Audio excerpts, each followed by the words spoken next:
an elderly parent or grandparent?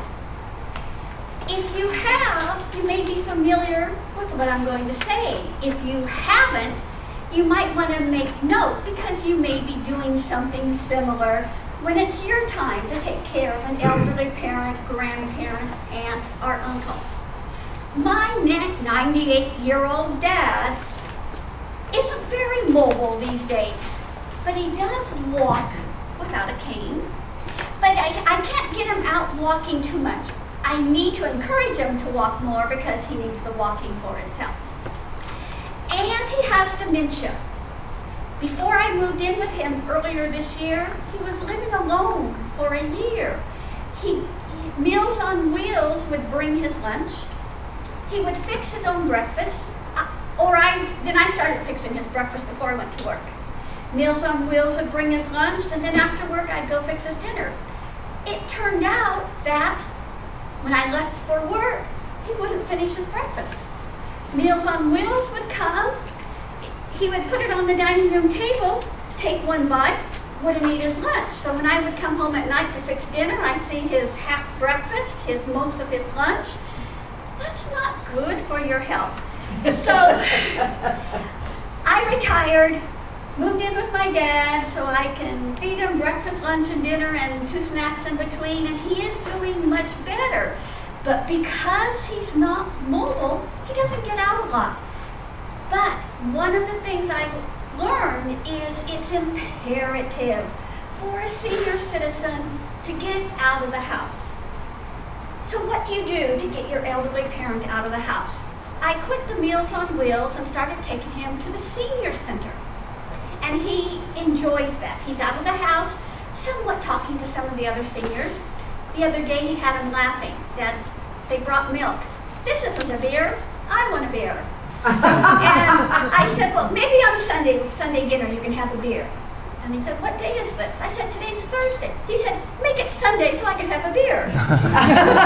And he's 98, and the other seniors at the table were laughing. But just getting him out of the house for lunch is really not enough. He spends time working word search puzzles. He watches a little TV. But what I do besides taking him to the senior center for lunch, I take him up to Mount Baldy for a drive. He loves the Mount Baldy drives, and that's how I spend several days a week with my dad. There are 5 different drives up to Mount Baldy. There's a short drive, there's 2 medium drives, there's a long drive, and there's a longer drive. The short drive is just up the end of the mountain and around the San Antonio Dam toward Claremont and back around the dam down the mountain. That's a short little drive.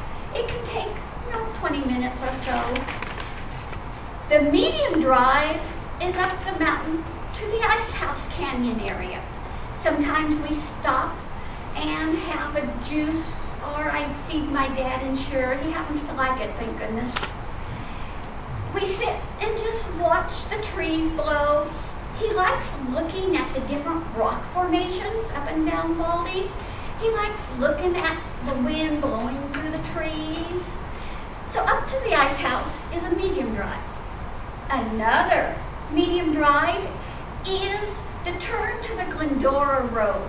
Just before you get to Baldy Village, there's a turn to the left that goes to the Glendora Road, Glendora Ridge Road.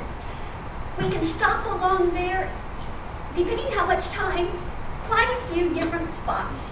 They have places to stop where you can sit under the trees and look out into the valley that goes way down before the other mountains and back come up again. So that's another long medium drive. The Ice House and the Glendora Road is a medium drive. Now if I want a longer drive, I go all the way up to the top of Mount Baldy, and those roads are switchback. Dad calls them, you see yourself coming and going at the same time. That's right. Or he calls them, that was a vertical reversement. A vertical reversement. Now he's 98, so he's still pretty sharp. But he said, how did you know that road was still there? How did you know to find the other side of that road? So that's a longer road up to the top of the mountain.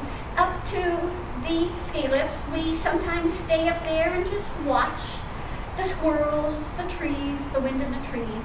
So that's a long drive. A longer drive is spending more time on the Glendora Ridge Road. That's a longer drive. It comes out somewhere in Glendora somewhere. I come out this side and come back Foothill. Or you can go down to the East Fork Road at the bottom of the canyon and come back up. So that is a longer drive when you go all the way to Glendora or down into the East Fork Canyon. But there is one drive I have not yet taken, and that is the longest drive. This day with my dad I have not yet done.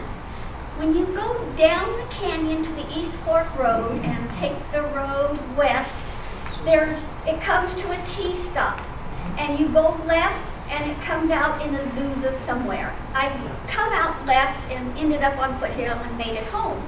But you can turn right and go somewhere. Crystal Lake. I have no, where was that?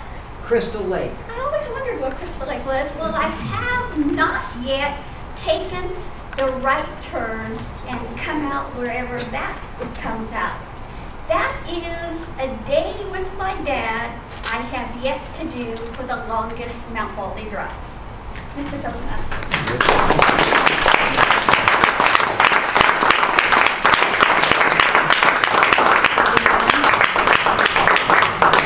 Thank you, Marjorie. Sergeant at Arms, please escort our contestants to the room across the hall.